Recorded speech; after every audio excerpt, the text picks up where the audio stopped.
Alhamdulillah, saat ini kita sedang berada di parkiran area menuju makom Sunan Kalijaga. Perlu juga saya berikan informasi terkait dengan Sunan Kalijaga. Nama asli beliau adalah Raden Said, putra dari Bupati Tuban Tumenggung Wilatikta, yang secara nasab berdasarkan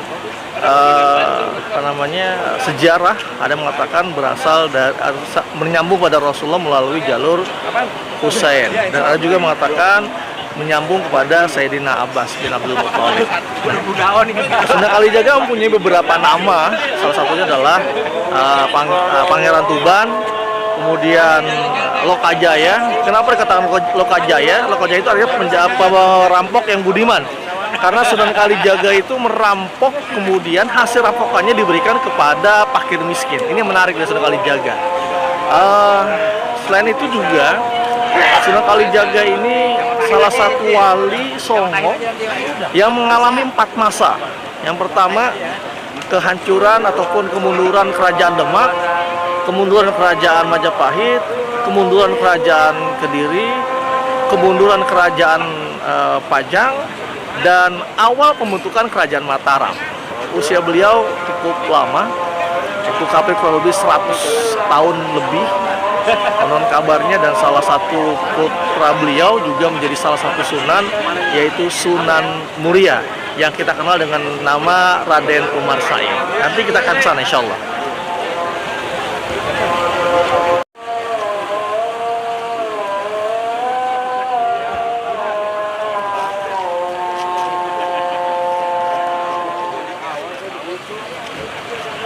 Biasa jam satu di sini.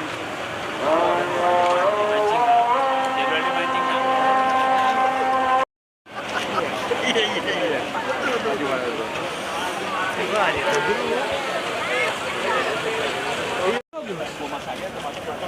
Suramadu ya. Tapi tetap bekerja dulu. Karena kita enggak, maksudnya kita enggak. Bisnya masuk. Oh. Ini yang mimpin tahlil mana? Oh iya. Balik-balik masing-masing. Saya masuk TV.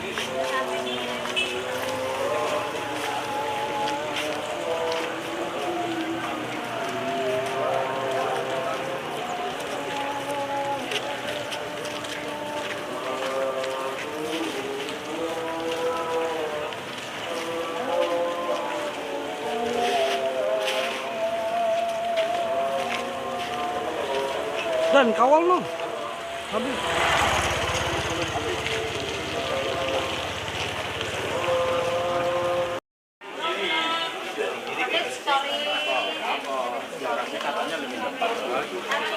Lagi sholat. Iya, ditutup. Saya sholat dulu. Itu masjidnya situ. Masjid sini mas. Jam berapa? Jam berapa? Ayo Pak Haji. Lagi anu?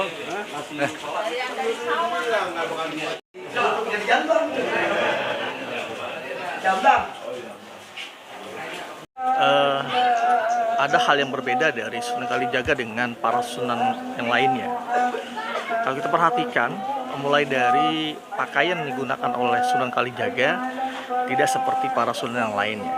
Beliau menggunakan baju yang memang merupakan biasa dipakai oleh orang-orang Jawa pada umumnya. Dan juga imamah yang digunakan oleh Sunan Kalijaga tidak seperti imamah yang digunakan oleh para sunan, tapi beliau menggunakan belangkon. Yang menarik di sini adalah bahwa Sunan Kalijaga dalam berdakwah menggunakan akulturasi budaya setempat. Ketika melihat bahwa masyarakat Jawa pada situ adalah sangat menggemari permainan wayang, maka kemudian Sunan Kalijaga mengakulturasi budaya kesenian Jawa wayang yang kemudian diberikan nilai-nilai Islam. Salah satunya adalah punakawan. Dalam wayang punakawan ada petruk, ada gareng, ada bagong, dan juga ada semar. Yang kesemuanya itu kalau kita perhatikan, petruk itu berasal dari bahasa Arab ya, fatrukul lama Allah. artinya maka tinggalkanlah segala sesuatu selain Allah. Kemudian mismar berasal dari kata-kata mismarun atau paku, yang artinya ketika kita melihat pertunjukan wayang, maka seperti menancap keimanan dalam hatinya. Kemudian gareng berasal dari bahasa Arab nalakorin, artinya mempeloreh teman. Dan bagong berasal dari bahasa Arab adalah bagyun, adalah pemberontak terhadap kebatilan. Yang menarik dari nama Kalijaga ini ada dua sumber. Ada yang mengatakan bahwa Sunan Kalijaga ini berasal namanya itu adalah, yang pertama adalah ketika beliau dimintakan oleh Sunan Bonang untuk menjaga tongkat beliau di pinggir kali. Nah, dan kedua, ada yang mengatakan bahwa nama Kalijaga berasal dari kata kodi dan zakah. Kodi itu adalah hakim dan zakah adalah yang membersihkan. Jadi beliau adalah memang pada masa pemerintahan Demak ditunjuk sebagai seorang kodi atau seorang hakim yang membersihkan dari hal-hal yang perbuatan salah.